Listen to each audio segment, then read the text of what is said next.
when I've hired consultants, they walk away telling me something that I actually already knew. Hi, my name's Devon. Today I own several multi-million-dollar companies. We started with $5,000 in a credit card. I don't know the easy way. I only know the hard way. Hey everyone, welcome to the Whiteboard Entrepreneur Podcast, where I give straightforward advice for the entrepreneur in all of us. I am Devon Dickinson, and today I want to talk to you about being able to look at your business through the eyes of a consultant. And I think this is a skill that we have to hone as entrepreneurs and founders and business people in general. And oftentimes the reason is we get very involved in the day-to-day operations. We get involved with the, running a business. We get involved, definitely you can't see the forest for the trees oftentimes is the expression used. And so what we'll do is sometimes we'll hire consultants to come in. And, sometimes that's a great idea. Sometimes it's not. You have to clearly define how you're going to use a consultant if you want the consultant to be successful. But oftentimes I find when I've hired consultants, they walk away telling me something that I actually already knew. And I'm like, why on earth did I pay for that? But frankly, I probably needed someone to put in front of my face and say, hey, here's the thing. So what I've learned to do is, as an entrepreneur, is actually become a consultant inside myself, right? To be my own consultant. And the way that we do this, and the way that I've learned how to do this when I'm making decisions, is I try to remove the emotion. So I have a very specific example. So, kind of some big stuff going on at one of my companies I'm really excited about.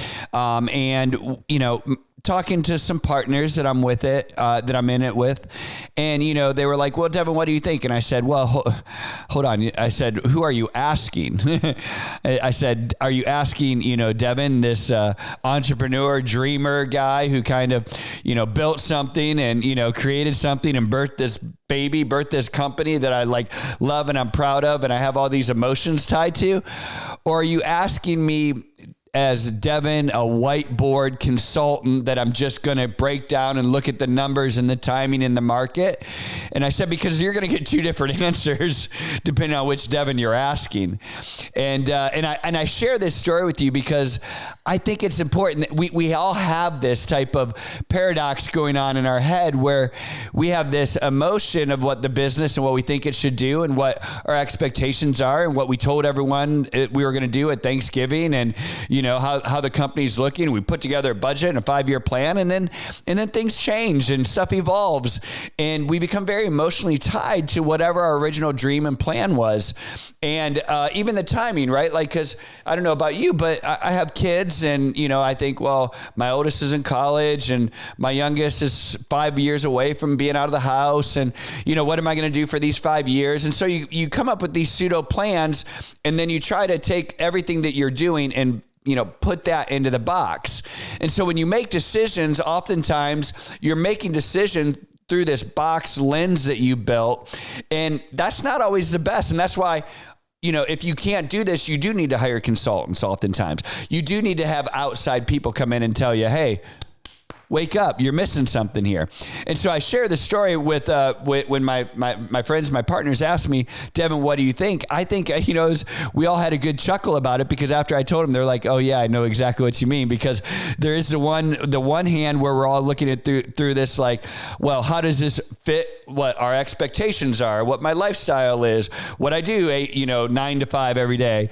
And the other is the expectation of a consultant, which is, like I said, purely a whiteboard, a calculator, and simple math. And I'm not telling you that you always should do the consultant's decision. I'm not telling you that you should always do the emotional decision or, what you've kind of concocted in your head. But I do believe that acknowledging that both of these paradoxes exist within our business and our dream that we're running every single day, and acknowledging that. And if once we acknowledge that, and we can purely look and say, well, hey, here is kind of my dreams, my expectations. This is what I think I'm going to be doing for the next 8 years of my life. And by the way, here's what a consultant would tell me, blah, blah, blah.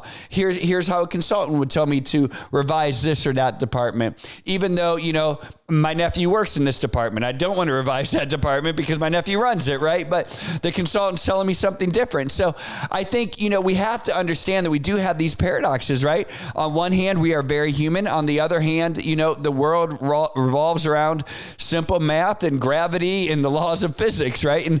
And being able to separate those two and bring them together in one lens and make decisions accordingly.